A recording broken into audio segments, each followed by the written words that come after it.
दोस्तों जय भीम नमो बुद्धाय। आज देख सकते हैं बंते जी आ चुके हैं हमारे, जिनके लिए हम बहुत देर से वेट कर रहे थे साथियों। देखो बंते जी आ चुके हैं और ये माल फूल अर्पण कर रहे हैं बुद्ध भगवान पे। हमें भी फूल दिए बंते जी ने, बाबा साहब को फूल अर्पण करने हम लोग।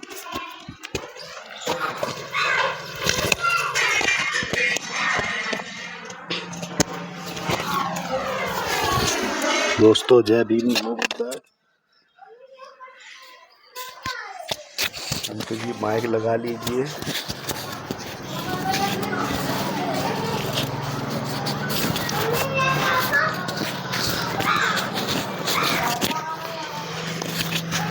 बैठा बंते जी, बैठ के करते हैं बात।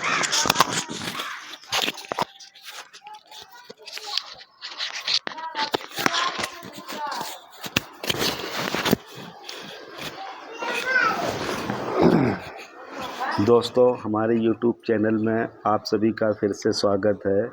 हम आपको ऐसे ही धर्म से रिलेटेड, बाबा साहब के संघर्ष से रिलेटेड, और जो हमारा 85% जो बहुजन समाज जो बिखरा हुआ पड़ा है, जो अपने हक और अधिकार, अपने महापुरुषों के संघर्षों के बारे में नहीं जान पा रहा है, हम उसी से रिलेटेड आज हम फिर से आपके साथ दोस्तों फिर से इस वीडियो में आपको पेश कर रहे हैं। दोस्तों देख सकते हैं बंते जी हमारे सामने आ गए, जिनका हम काफ़ी बेसब्री से इंतज़ार कर रहे थे। हम फ़ोन लगाया, बंते जी बोले 2 मिनट में हाजिर होंगे। अब बेचारे 2 मिनट में हमारे साथ ही आ गए, बैठ गए हैं बंते जी। और बंते जी बताओ क्या हाल चाल है? हम लोगों के सब मंगल है, बुद्ध की अनुकंपा है, दया है, सब करुणा हो बुद्ध भगवान जी की। बाबा साहब की। हाँ, हम्म, उन्हीं का प्यार आशीर्वाद है। हम लोगों को किसी प्रकार की कोई आपत्ति नहीं है। हाँ, लेकिन आपत्ति समाज को है, और समाज की आपत्ति है तो खुद की आपत्ति भी है। हाँ, काहे के समाज से जुड़े हैं, समाज पहले है और कुछ बाद में है।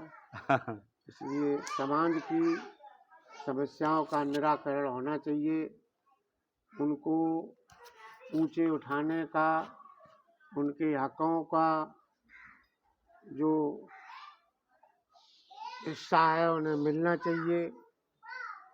और जो 85% बहुजन समाज है, हाँ, बाबा साहब के ये सपने थे कि देश में बहुजनों की सत्ता हम करके जाएंगे, लेकिन ऐसा नहीं हो पाया, वो नहीं कर पाए। तो ये हमारा आपका पूरे बहुजन समाज का नैतिक कर्तव्य है, दायित्व है कि हमें अपने सुखों के लिए प्रयास करना चाहिए। अपनी भावी पीढ़ी, आने वाली संतानों के लिए हमें संघर्ष का रास्ता चुनना चाहिए, हमें संघर्ष करना चाहिए हक और हुकूमत के लिए, तभी हमारी बात बनेगी। और बाबा साहब हम लोगों से कुछ नहीं चाहते हैं, उनकी कोई डिमांड नहीं बाबा साहब की। बाबा साहब तो केवल ये चाहते हैं कि जो बड़े अथक प्रयासों से, बड़ी मुसीबत से हमने जो आप लोगों के लिए किया है, सही बात, उसे पाने के लिए आप लोग संघर्षरत हों, आप लोग आगे निकल आए। और बाबा साहब ने ये भी कहा कि हम आपको मंदिरों में नहीं मिलेंगे, हम सड़कों पर आपको मिलेंगे, हम मूर्तियों में नहीं मिलेंगे, हम किताबों में मिलेंगे। इसलिए हमें जो बहुजन समाज के वंचित और उपेक्षित समाज है, उनसे मेरा ऐसा कहना है कि बाबा साहब की बात को हम स्वीकार करें, हम किताबों की तरफ जाएं, हम किताबों को हाथ में लें, हम मंदिरों को छोड़ें, मस्जिदों को छोड़ें, पत्थरों को छोड़ें, और हम सीधे स्कूल और कॉलेजों की तरफ हम मुँह करें, तो जब हम ज्ञान हमें होगा, हम पढ़ेंगे, हमें ज्ञान होगा, तो अच्छा और बुरा हम समझेंगे। समझ पाएंगे। मेरे लिए क्या अच्छा है, मेरे लिए क्या बुरा है, मेरे लिए क्या सही है, मेरे लिए क्या गलत है, मेरे हित की बात कौन कर रहा है, मेरे अहित की बात कौन कर रहा है। ऐसा सभी बहुजन समाज को मिलकर करना चाहिए, भाईचारा बनाकर करना चाहिए, संगठन बनाकर करना चाहिए। मेरा ऐसा मानना है। यही तभी बाबा तभी साहब बाबा साहब के सपने साकार होंगे। और तभी बाबा साहब तो नहीं है, लेकिन मेरा मानना ऐसा है कि उनका हृदय तभी खुश होगा, तभी हृदय उनका गदगद होगा। क्या बात है। देखो साथियों, भंते जी ने कितनी अच्छी जानकारी दी है, और ये बिल्कुल सही बात है। ये हमारे 85% बहुजन समाज के लोगों को स्वीकार करना होगा, और उन्हीं भंते जी की बताई हुई, बाबा साहब की बताए हुए रास्ते पे चलना पड़ेगा। तभी हमारा बहुजन समाज आगे बढ़ पाएगा। और अपने बच्चों के लिए आप शिक्षा पर विशेष ध्यान दीजिए। शिक्षा बहुत बड़ा महत्व है। तो बाबा साहब के ये 3 मूल मंत्र जो हैं 4, कि शिक्षित बनो, शिक्षित करो, संगठित रहो, संघर्ष करो।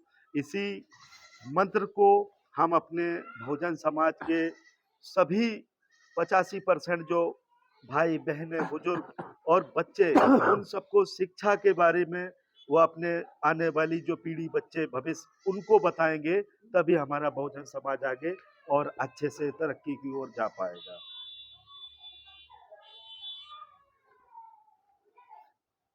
भंते जी, बहुत बढ़िया आपने जानकारी दी। हमारी ऑडियंस आपका ऐसा नहीं है, वीडियो आपका देख रही है, आपसे बहुत प्यार कर रही है, और आपकी वीडियो लाइक भी कर रही है। और भंते जी, आप ऐसे ही अपने, हमें जब भी मौका लगे 10-5 मिनट का अपना समय कीमती हमें देते रहना। हम आपके अपने बहुजन समाज के लिए, हम आप लोग जिस लायक हैं, जिस योग हैं, जो मदद कर सकते हैं, तो वही हम लोग आपको पेश कर सकते हैं दोस्तों। साधु साथ साधु साधु। ठीक भंते जी। जी, शुक्रिया।